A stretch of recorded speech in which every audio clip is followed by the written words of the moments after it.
Hello, আসসালামু আলাইকুম। কেমন আছেন সবাই? আলহামদুলিল্লাহ, আমি অনেক ভালো আছি। তো বন্ধুরা, আজকে রান্না করব বাসমতি চালের বিরিয়ানি গরুর মাংস দিয়ে। তো এখানে আমি সব উপকরণ নিয়েছি। যেহেতু ঘরোয়া মশলায় রান্না করব বিরিয়ানিটা, কোনো বাইরের কেনা মশলা দিয়ে মানে বিরিয়ানির মশলা দিয়ে রান্না করব না। তো এখানে এলাচ, দারচিনি, জিরা, গোলমরিচ, লবঙ্গ, তারপরে হচ্ছে গিয়ে 2টা শুকনা মরিচ, তেজপাতা, মানে নানান সব কিছু দিয়ে আজকে মশলাটা বানাইলাম। তো এখানে জয়ত্রী দিয়েছি, জয়ফলও দিয়েছি একটু। তো এখন ওটা ভালো করে গরম করে ভেজে নামিয়ে তারপরে এখানে বেরেস্তা করার জন্য পেঁয়াজ দিয়ে দিলাম, প্রায় মানে হাফ কাপের মতো পেঁয়াজ কুচি দিয়েছি, মানে দিয়ে তারপর এটাকে এখন ভালো করে এখন আমি বেরেস্তাটা করে নিব। আর এদিক দিয়ে যে মশলাটা আমি ভালো করে এটাকে গুঁড়া করে নিব। তো এই যে আমার বেরেস্তাটা কিন্তু হয়ে গেছে, একদম বড় কাপের একদম হাফ কাপ নিয়েছি।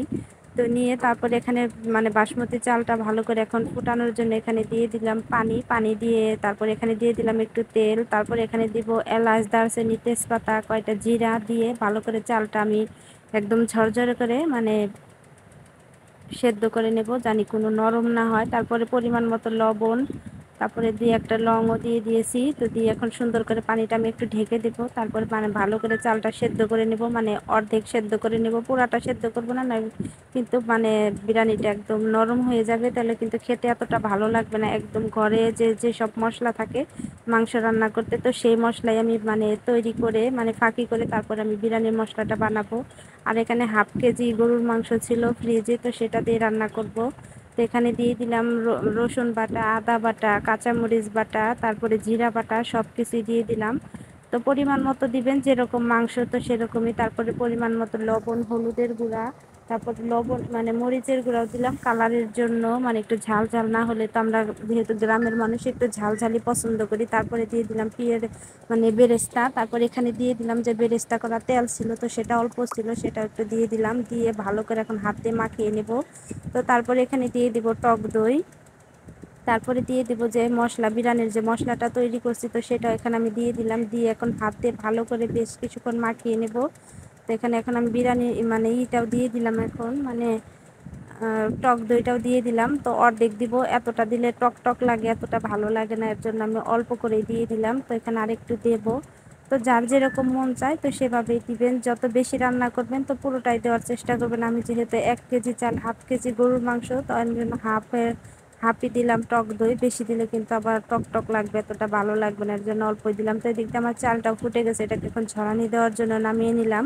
তখন এই হাঁড়িতে আমি এখন মাংসটা কষাবো, আলু দিয়ে একদম মিশিয়ে কষাবো।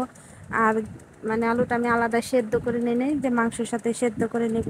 আর বিরিয়ানির কিন্তু মানে আলুটা অনেকটাই ভালো লাগে, মাংসের চেয়ে আলুটা অনেক মজা। তো এই যে এখন এখানে একটু তেল ঢেলে দিয়ে তারপরে যে আমি ম্যারিনেট করে রেখেছিলাম, তো সেটা এখানে দিয়ে দিলাম। দিয়ে এখন ভালো করে এটাকে এখন কিছুক্ষণ কষিয়ে নেব। তো আমি আলুটা এখনই দিয়ে দিলাম, যেহেতু ফার্ম বড় বড় আলুর পিস, এটা না হলে তো সেদ্ধ হবে না, আর সেদ্ধ না হলে কিন্তু বিরিয়ানিটা এতটা ভালো লাগবে না খেতে। তো এখানে এই যে বসিয়ে দিলাম, এখন ঢাকনা দিয়ে ঢেকে দিব কিছুক্ষণ, প্রায় আধা ঘন্টার মধ্যে এটাকে রান্না করব। রান্না করে তারপর এটার মধ্যে আমি, তো দেখতে পারবেন চাল টাল সব কিছু এখানে দিয়ে দিব। তো এর মধ্যে দিয়ে দিলাম আর একটু লবণ, লবণটা কম হয়েছিল, তার একটু লবণ দিয়ে ভালো করে এখন কষিয়ে নেব। এখানে কিন্তু আমি চিনি ব্যবহার করব, আর বিরিয়ানিতে একটু চিনি দিলেও ভালো হয়। আর যদি টক দইটা বাড়িতে না থাকে বা সময় না থাকে কিনে আনার জন্য, তো আপনারা চাইলে কিন্তু লিকুইড দুধ দিয়েও করতে পারবেন। একটু লেবুর রস দিবেন, আর লিকুইড দুধ দিলে কিন্তু আরও বিরিয়ানিটা খেতে আরও বেশি মজা হয়। টক দই আমার মনে হয় লিকুইড দুধ দিয়ে বিরিয়ানি রান্না করলে বেশি ভালো লাগে, যেহেতু আমার বাড়িতে লিকুইড দুধ ছিল না, এর জন্য আমি টক দই দিয়ে রান্না করলাম। তো এখানে দিয়ে দিলাম পরিমাণ মতো পানি। পানি দিয়ে তারপরে আরও কিছুক্ষণ আমি এটাকে করে নেব, রান্না করে নেব। তো এখানে আমি মানে 1 মুঠের মতো চিনি দিয়ে দিলাম। চিনি দিলে মানে মিষ্টি মিষ্টি হয়, বিরিয়ানিটা খেতে ভালো লাগে। আর একটু ঝোল আমি উঠিয়ে রাখতেছি মানে বিরিয়ানির উপরে দেওয়ার জন্য, তো একটু ঝোল আমি উঠিয়ে রাখলাম। তো এর মধ্যে দিয়ে দিব সেই সেদ্ধ করা মানে বাসমতি চাউল। তো একদম সহজে আপনাদেরকে দেখিয়ে দিলাম কিভাবে বিরিয়ানি রান্না করতে হয়। বিরিয়ানিটা অনেকটাই মজা হয়েছিল। আর এভাবে যদি বাসায় অল্প মশলায় রান্না করেন, আমার মনে হয় সবাই অনেক ভালো খেতে পারবে। আর শুধু শুধু অতিরিক্ত মশলা দিয়ে কিন্তু বিরিয়ানি রান্না করলে এতটা ভালো লাগে না, একদম মুখ মানে ভোরে আসে, মানে এতটাও খাওয়া যায় না। তো এখানে তারপরে দিয়ে দিলাম ওই ঝোল, মাংসের ঝোল, তারপরে দিয়ে দিলাম মানে বেরেস্তা দিয়ে দিলাম। তারপরে কিছুটা কাঁচামরিচ দিলাম, তারপর উপর দিয়ে একটু ঘি দিয়ে দিলে কিছুক্ষণ মানে 10 মিনিটের মতো দমে দিয়ে রাখলে কিন্তু বিরিয়ানিটা আমার কমপ্লিট। তো বন্ধুরা, আজকের বিরিয়ানিটা কীরকম লাগলো আপনাদের কাছে রান্না অবশ্যই কমেন্ট করে বলবেন। তো আমার ভিডিও যদি ভালো লাগে অবশ্যই লাইক কমেন্ট শেয়ার ফলো করবেন। তো একদম বিরিয়ানিটা দেখেন একদম দোকানের মতোই কিন্তু কালার একদম সুন্দর ঝরঝরে হয়েছে। অবশ্যই দোকানের মতো এতটা মজা হবে না, যেহেতু ওনারা আরও বাড়তি মশলা দেয়, তো আমি ওই বাড়তি মশলাটা দিলাম না। এত বাড়তি মশলা খাওয়া মানে শরীরের জন্য ক্ষতিকারক, মুখে স্বাদ লাগবে কিন্তু মুখে মানে শরীরের জন্য এতটা ভালো না।